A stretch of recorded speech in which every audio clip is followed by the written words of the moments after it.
حبیب علیہ الصلوۃ والسلام فرماتے ہیں, غور سے سنیے گا, علی مع القرآن و قرآن مع علی.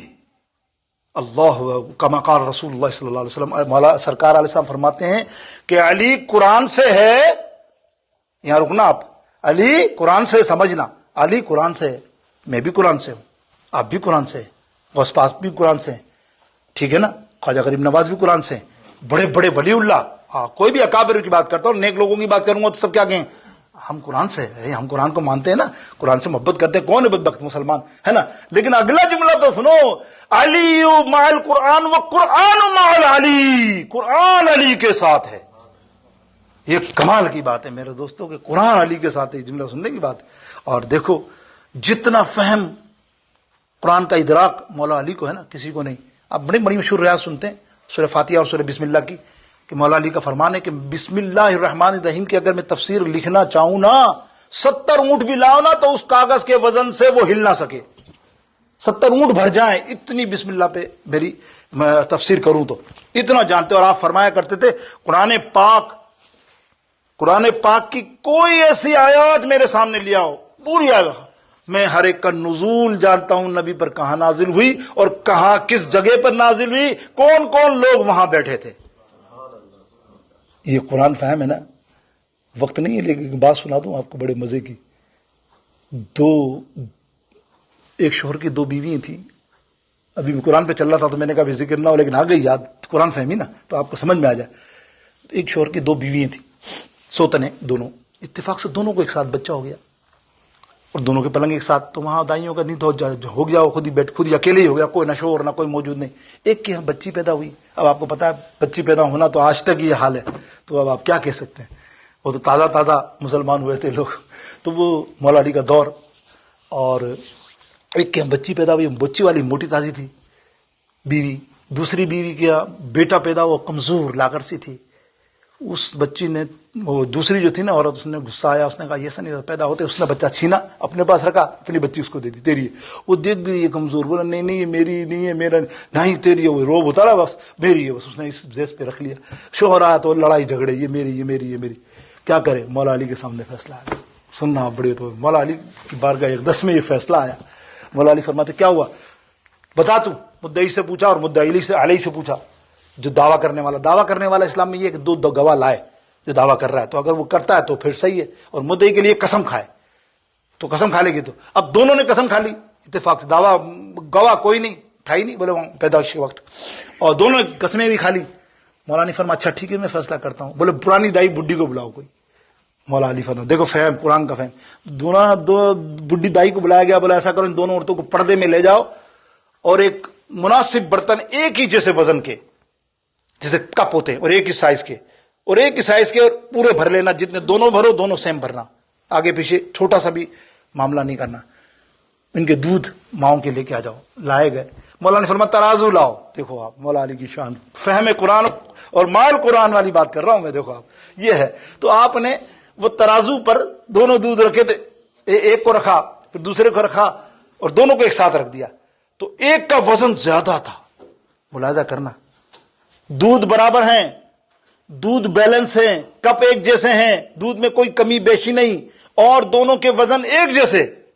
ٹھیک ہے, ایسے ہی ہوتا ہے نا, ہونے چاہیے نا. دونوں کے وزن کیسے ہونے چاہیے, بالکل سیم, کیونکہ وزن بھی ایک, کپ بھی ایک جیسے. لیکن ایک کا وزن ہائی, ایک کا وزن لو. تو حضرت مولا علی فرماتے ہیں جس کا وزن ہائی ہے نا, زیادہ وزن ہے اس کا, یہ اس کا بیٹا ہے. سمجھے, اس کا بیٹا. وہ فیصلہ ہو گیا, مولانا نے کر دیا. یعنی جس کے حق تھا صحیح معنوں میں اس کو مل گیا. وہ روتی رہی, کچھ کرتی رہی, اس کو میاں لے گیا. جتنے بیٹھے تھے اطراف میں صحابہ اور دوسرے لوگ, کہہ رہے مولا علی یہ ہماری سمجھ میں نہیں آیا, یہ آپ نے فیصلہ کیسا کر لیا, دودھ ایک جیسے وزن ایک جیسا. آپ نے فرمایا اللہ اکبر, فرمایا تم نے قرآن نہیں پڑھا. قرآن فہمی دیکھو. سورہ نساء کے اندر اللہ تعالیٰ فرماتا ہے وارثین حفظ انثیین. اللہ فرماتا ہے تمہارے ہاں وراثت کے اندر ایک ہی, مطلب ایسا سمجھ لیں, ایک حصہ لڑکی کا اور 2 لڑکیوں کے برابر کس کے حصے, لڑکے کے. تو جب اللہ رب العالمین نے قرآن میں وراثت میں ایسا فیصلہ کر لیا تو کیا ماں کے دودھ میں بھی ایسا فیصلہ نہیں کرے گا کہ ماں کا دودھ کس کو زیادہ آ جائے؟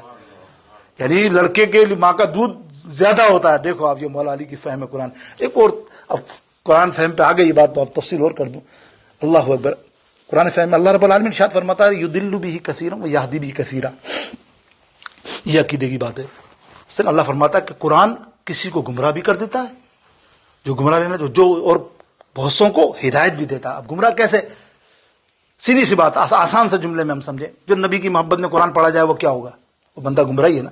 وہ کتنا ہی قرآن پڑھ لے, اگر نبی کی گستاخی کرتا ہے تو وہ تو آپ کو پتا ہے جہنمی. اب تو قرآن کتنے, اور آج کل دیکھیں کیسے قرآن پڑھتے ہیں لوگ, کیا آوازیں, اور ہم لوگ تعارف کرتے ہیں کیا قرآن ہے, وہی کیا قرآن ہے. نبی علیہ السلام فرماتے ہیں قیامت کے اطراف میں آنے والے دنوں میں ایسے قاری پیدا ہوں گے قرآن کے پڑھنے والے کہ ان کا قرآن حلق سے نیچے نہیں اترے گا. حدیث مشہور ہے, آپ نے سنی ہے, بڑی مشہور حدیث سنا رہا ہوں. کوئی روا اس میں دلائل کی ضرورت نہیں ہے, کوئی اس کی دینے کی بھی ضرورت نہیں مجھے. حلق سے نہیں اترے گا. سب حیران ہے صحابہ. آج آپ دیکھ لیں کیسے سب بولتے ہیں ارے کیا قرآن پڑھتے ہیں, ارے کیا آواز ہے. حلق سے نہیں اترتا. اس کے مقصد یہ ہے کہ جب اس کے دل میں نبی علیہ السلام ہی کی محبت نہیں, صاحب قرآن کی محبت نہیں, تو حلق سے اترے گا کیسے؟ اور مولا سرکار کیا فرماتے ہیں بغض علی علی بغض علی بغض منی. تم علی سے بغض رکھو. جس کو یہ قرآن فہمی مال قرآن کیا ہے, دیکھو علی مال قرآن, قرآن مال علی, یہ ہے کہ اگر تم علی کے بغض میں قرآن پڑھ رہے ہو, تمہارے سینے کے اندر علی کی محبت نہیں بغض ہے, تو وہ قرآن حلق تک ہی رہتا ہے, سینے میں نہیں اترتا, سینے میں نہیں اترتا. میرے دوستو بزرگوں, یہاں یہ فرمایا مال قرآن مولا علی کی شان کے اندر.